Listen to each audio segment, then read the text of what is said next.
തയ്യൂർ മയിലാടിക്കുന്നിൽ വ്യാപകമായി നടക്കുന്ന മണ്ണെടുപ്പിനെതിരെ നാട്ടുകാർ ദീപപ്രതിരോധം തീർത്ത് ചിരാതുകൾ തെളിയിച്ച് പ്രകാശ സംരക്ഷിത വലയം തീർത്താണ് മണ്ണെടുപ്പ് മേഖലയിൽ പ്രതിരോധം തീർത്തത്.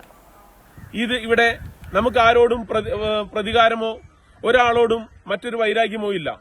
നമുക്കിവിടെ ജീവിക്കാനുള്ള ഒരു അവകാശത്തിന് വേണ്ടി മാത്രമാണ് നമ്മളിവിടെ നിൽക്കുന്നത്. നമ്മുടെ ഈ അവകാശ സമരത്തെ ഏതെങ്കിലും തരത്തിൽ മറ്റൊരു രീതിയിലേക്കാണ് കൊണ്ടുപോകാൻ ശ്രമിക്കുന്നതെങ്കിൽ ദയവ് ചെയ്ത് ഞങ്ങൾക്ക് അതിന് യാതൊരു മടിയുമില്ല. ഞങ്ങൾ ഏതറ്റം വരെ പോവാനും ഞങ്ങൾ തയ്യാറാണ് എന്ന് മാത്രമാണ് ഈ അവസരത്തിൽ പറഞ്ഞുകൊണ്ട് വേലൂർ ഗ്രാമപഞ്ചായത്ത് അംഗം PN അനിൽ മാസ്റ്റർ ഉദ്ഘാടനം ചെയ്തു. മയിലാടിക്കുന്നിലെ ചെരുവുകളിൽ വ്യാജ വീട് പെർമിറ്റുകളുടെ രീതിയിലാണ് വ്യാപകമായി മണ്ണെടുപ്പ് നടത്താൻ ശ്രമിച്ചതെന്ന് യോഗത്തിൽ ആരോപിച്ചു. മണ്ണെടുപ്പ് മൂലം വീടുകൾ നഷ്ടപ്പെടുകയും ജനങ്ങളെ മാറ്റിപ്പാർപ്പിക്കുകയും നീരുറവകൾ വറ്റുകയും ചെയ്യുന്ന പ്രദേശമാണിത്. കൂടാതെ ഉരുൾപൊട്ടൽ പോലുള്ള പ്രകൃതി ദുരന്തങ്ങൾക്ക് സാധ്യതയും കൂടുതലാണ്. മണ്ണെടുപ്പിനെതിരെ ശക്തമായ നടപടി സ്വീകരിക്കണമെന്നാവശ്യപ്പെട്ട് ജില്ലാ കളക്ടർ ഉൾപ്പെടെയുള്ള അധികാരികൾക്ക് പരാതി നൽകിയിട്ടുണ്ട്.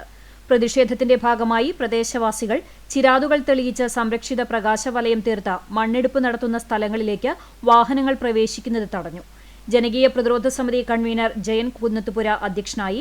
വൈസ് പ്രസിഡന്റ് സുകുമാരൻ മാസ്റ്റർ, മുൻ പഞ്ചായത്ത് അംഗം LC ഔസേബ്, യൂത്ത് കോൺഗ്രസ് നേതാവ് Ansar Thayyur, Congress ward vice president Jayachandran Thayyur, Suresh Thayyur, Ajeesh, Yesudas, Udayan Kunnathupura എന്നിവർ സംസാരിച്ചു. 2 മാസത്തിനുള്ളിൽ അടുത്ത മഴയ്ക്ക് മുൻപിൽ ഇവിടെ റീറ്റെയിൻ വാൾ ഇതിന് ഉടമസ്ഥൻ ഇവിടെ തയ്യാറാക്കാത്ത പക്ഷം പഞ്ചായത്തിന് മുൻപിലേക്കായിരിക്കും അടുത്ത സമരം എന്ന് ഈ അവസരത്തിൽ പറയാൻ ആഗ്രഹിക്കുകയാണ്.